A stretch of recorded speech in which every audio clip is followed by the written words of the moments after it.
Oi você, eu sou a Fabi e hoje eu vim aqui compartilhar com vocês um livro muito legal, muito enriquecedor que eu li recentemente de dois autores que já fizeram um livro juntos. Inclusive eu tenho resenha já desse livro que eu li há algum tempo aqui no canal, e os autores desse livro são a Monja Coen e o professor Clóvis de Barros Filho.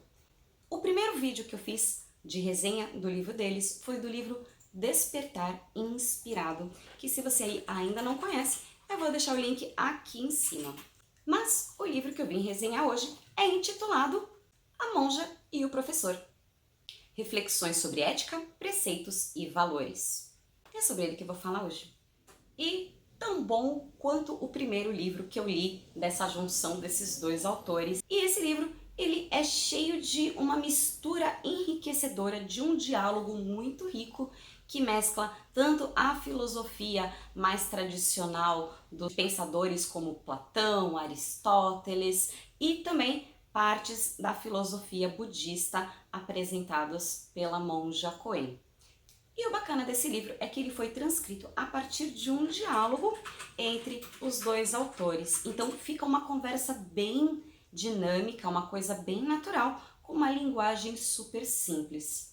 E óbvio que eu separei diversos trechos aqui para compartilhar com vocês que eu achei extremamente enriquecedores. E logo no primeiro capítulo, onde se fala sobre felicidade, ética e preceitos, o professor Clóvis explica o seguinte: vale lembrar que a palavra ética é indiscutivelmente vinculada ao pensamento antigo, ao pensamento grego, e tem na produção de Aristóteles talvez sua iniciativa mais sistematizada.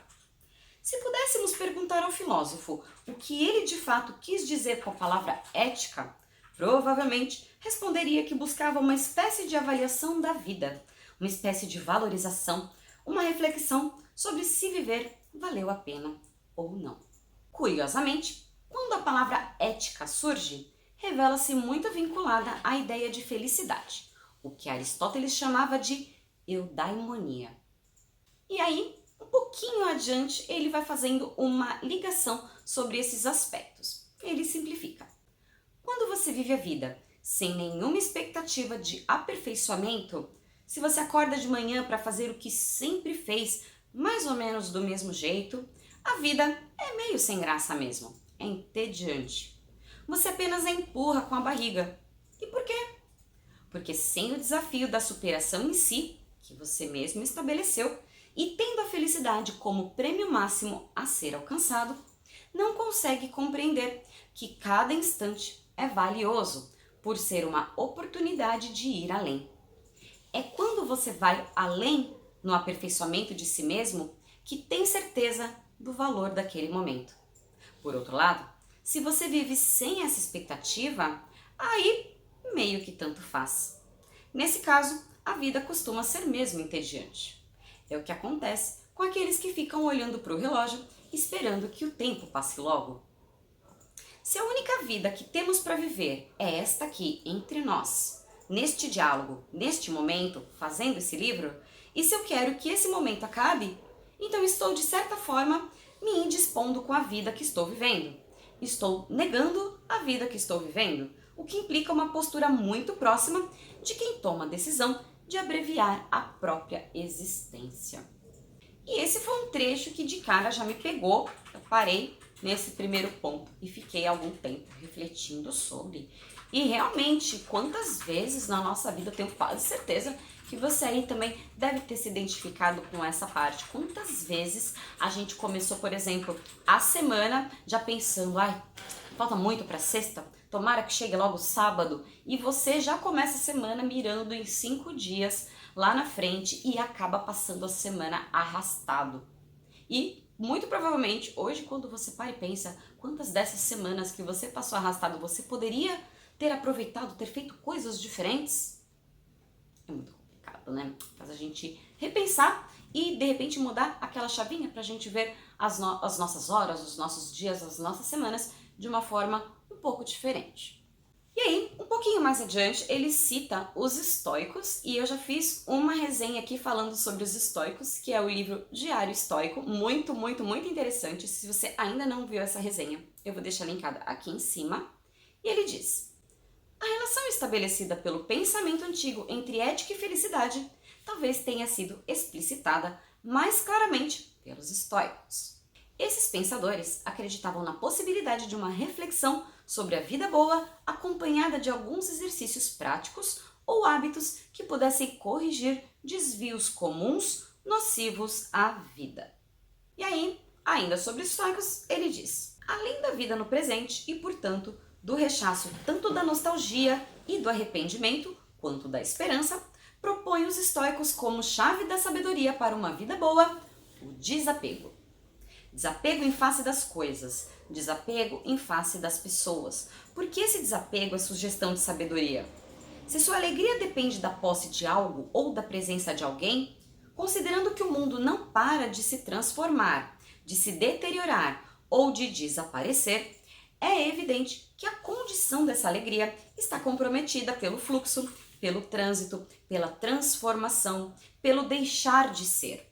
Se você só se sente bem em certos lugares, o desaparecimento desses lugares comprometerá o seu bem viver.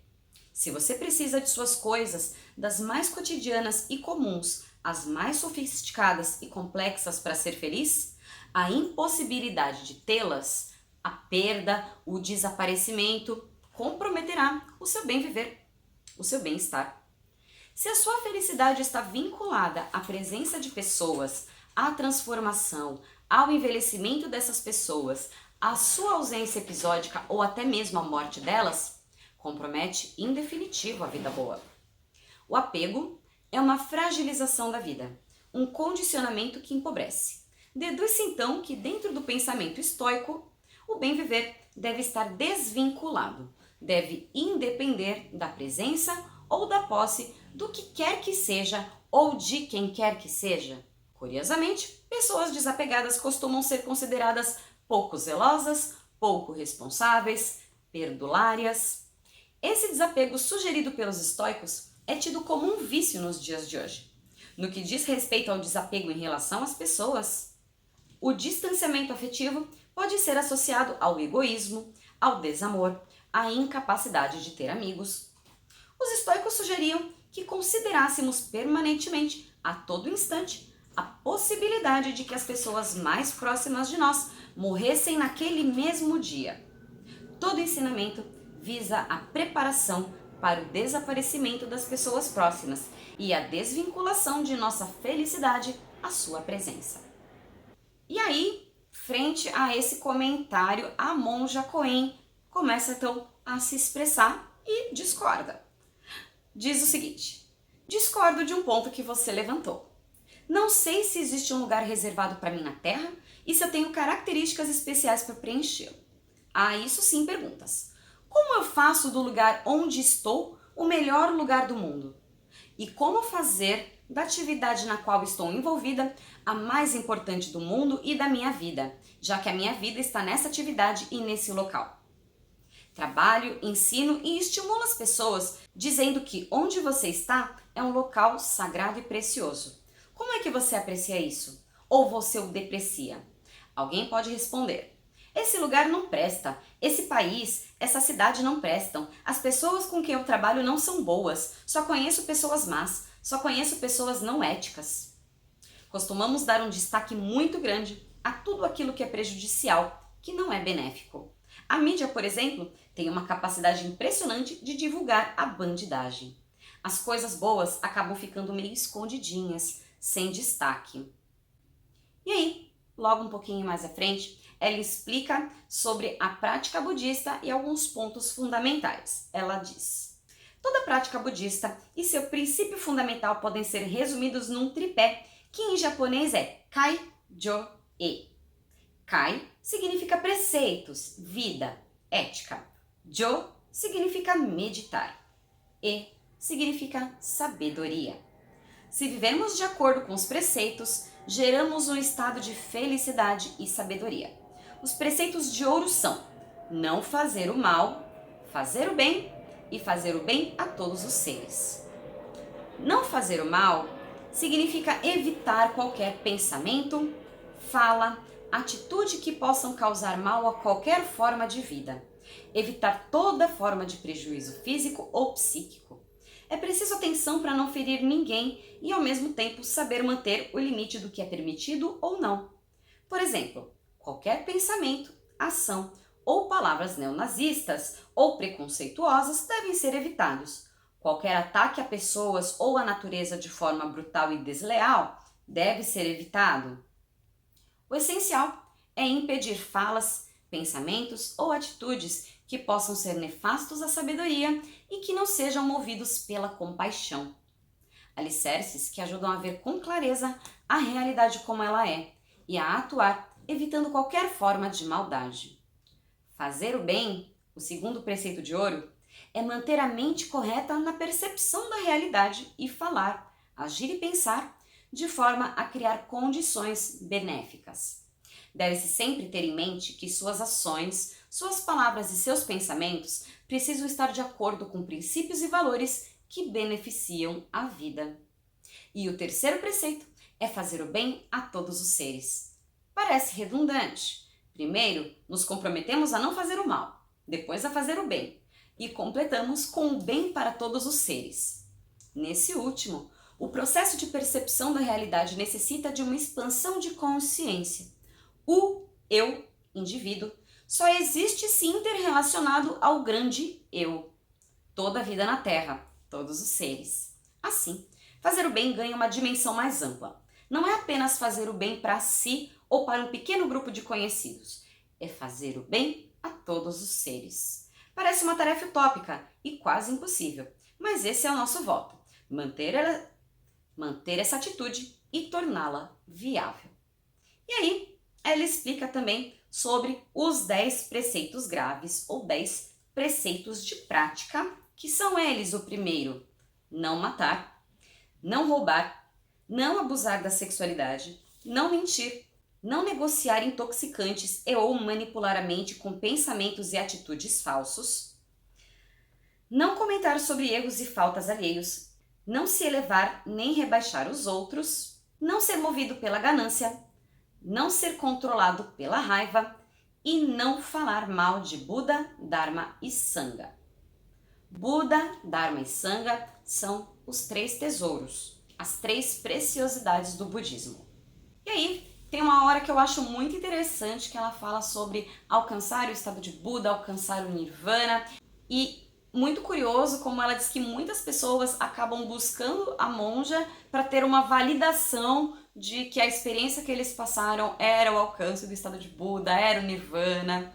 E aí ela fala o seguinte: Nirvana é a tranquilidade, o bem-estar de quem despertou, tranquilidade dos sábios, não a quietude da mente nem a aparente quietude do corpo, mas o incessante transformar que é experimentado, aprendido, trazido para a consciência, facilitando o relacionamento tranquilo em quaisquer situações.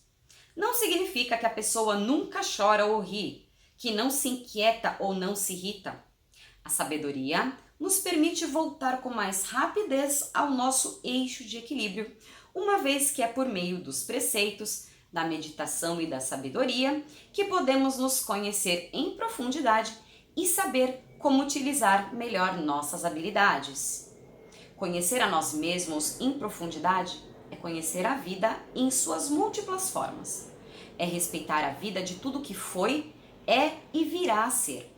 É saber que somos a vida da Terra e que somos mantidos vivos por todas as outras formas de vida.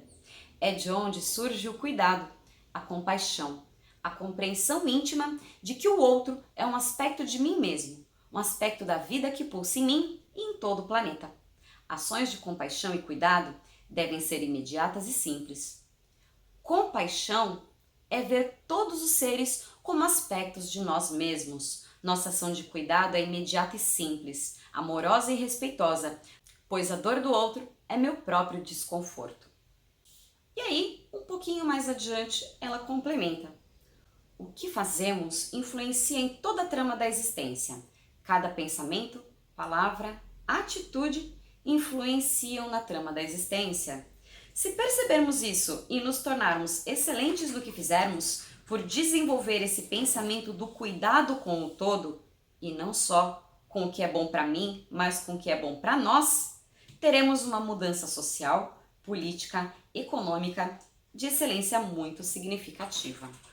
E aí eu vou fazer aqui uma pausa para comentar, porque é muito curioso, porque assim, durante todo o período que eu fiz vídeos com temas relacionados ao budismo e sempre que eu tinha alguma crítica, alguma coisa que eu respondia de uma forma mais sucinta, todo mundo, nossa, mas por que você tá irritada? Você não é budista? E é muito engraçado justamente isso que ela falou. Tem pessoas que são tão ignorantes no assunto que acham que pelo simples fato de você ter uma religião que busca, entre tudo, o pacifismo e o humanismo, que você não se irrita, que as coisas não te atingem, que você não tem o direito de responder à altura, até uma questão, né, de causa e efeito. Se a pessoa fala uma grosseria, ela está gerando uma causa.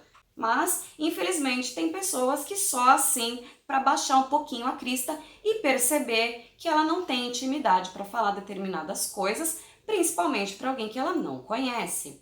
E é muito interessante também, porque no budismo, quem está conhecendo já deve ter conhecido pelo menos o termo dos 10 estados de vida. Se você ainda não conhece, eu vou deixar o link para esse vídeo aqui em cima, mas os 10 estados são inerentes à vida de todas as pessoas. Então, você negar uma natureza que faz parte, na verdade, é o auge da falta de conhecimento no tema. E só para fechar com uma frase da monja que é maravilhosa e perfeita para o assunto, diz o seguinte: no momento que uma pessoa se percebe como sendo a vida do todo, quando se percebe interligada a tudo, não é por obrigação que faz o bem, não é por moral, por dever, mas por alguma coisa que surge de dentro, porque tudo é o próprio ser. E eu acho muito bacana quando as pessoas despertam para essa realidade, mas uma coisa que ela fala um pouquinho adiante, mas eu nem vou ler muito esse trecho, vou deixar para curiosidade de vocês, é que ela fala que muitas pessoas a elogiam de palestras que ela deu, de coisas que ela disse, e ela pergunta o que a pessoa fez com esse ensinamento. Ela pôs em prática? O que isso mudou na vida dela? Ou ela simplesmente ouviu, achou bonito e continuou a vida achando que só ter ouvido já era suficiente. Então, fica aí a reflexão. É, como eu falei, um livro cheio de mensagens bacanas, histórias legais, cada pessoa contando um pouco da sua vivência, tendo seus argumentos. Então, eu achei um diálogo extremamente enriquecedor. E se você aí gosta desses temas, tanto da filosofia ocidental quanto da oriental, então é bem legal para você que está começando agora no assunto do budismo ou da filosofia, ou mesmo para você que é de outra linhagem. A monja pratica uma linhagem diferente da minha, mas temos muitos aspectos parecidos, temos muitos aspectos diferentes, mas é sempre bom a gente aprender também. E você aí, já leu esse livro? O que você mais gostou? Escreve aqui nos comentários que eu vou querer saber. Então, é isso. Eu espero que vocês tenham gostado. Se você gostou, não esquece de deixar o seu joinha, se inscrever aqui no canal para receber as notificações dos próximos vídeos, e vocês também podem ver os diversos vídeos dessa playlist aqui em cima, tá bom? Então, por hoje é só. Um beijo e tchau, tchau!